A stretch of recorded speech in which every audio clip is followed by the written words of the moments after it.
जय श्री श्याम दोस्तों,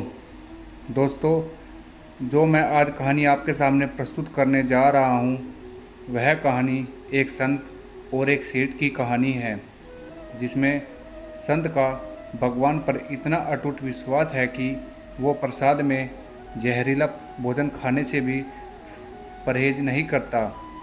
इसके बाद भगवान जो करते हैं उसे देखकर सभी हैरान रह जाते हैं।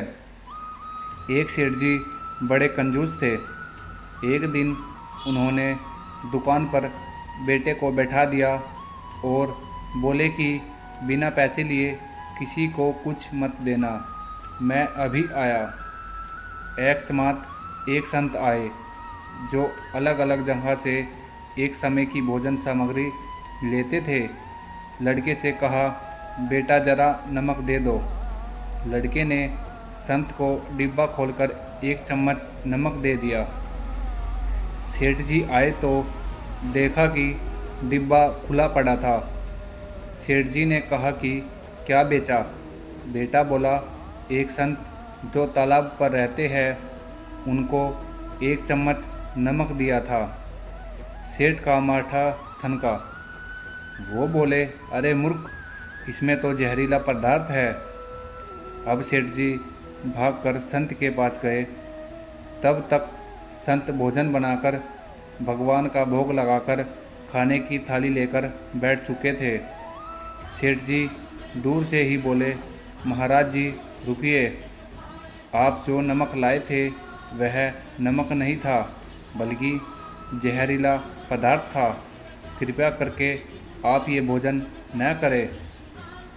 संत जी बोले, भाई हम तो प्रसाद लेंगे ही, क्योंकि भोग लगा दिया है। भोग लगाकर भोजन छोड़ नहीं सकते। अगर भोग नहीं लगता तो भोजन बेशक छोड़ देते।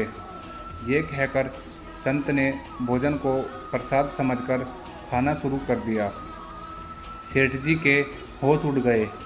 वो रात भर वहीं बैठे रहे। सेठ को रह रहकर ये चिंता सता रही थी कि अगर संत को कुछ हो गया तो बड़ी बदनामी होगी।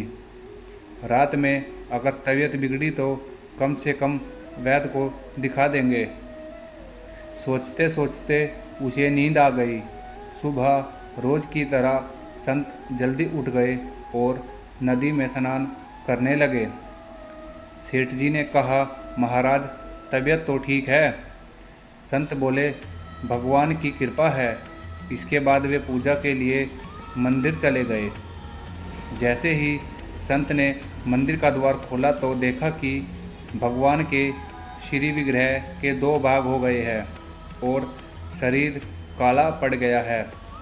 ये देखते ही सेठ को सब समझ आ गया कि भक्त के अटल विश्वास को देखकर भगवान ने भोजन का जहर भोग के रूप में स्वयं ग्रहण कर लिया और भक्त को प्रसाद ग्रहण कराया। इसके बाद सेठ ने तुरंत घर जाकर बेटे को दुकान सौंप दी और समय संत की शरण में आकर भगवान की भक्ति करने लगा।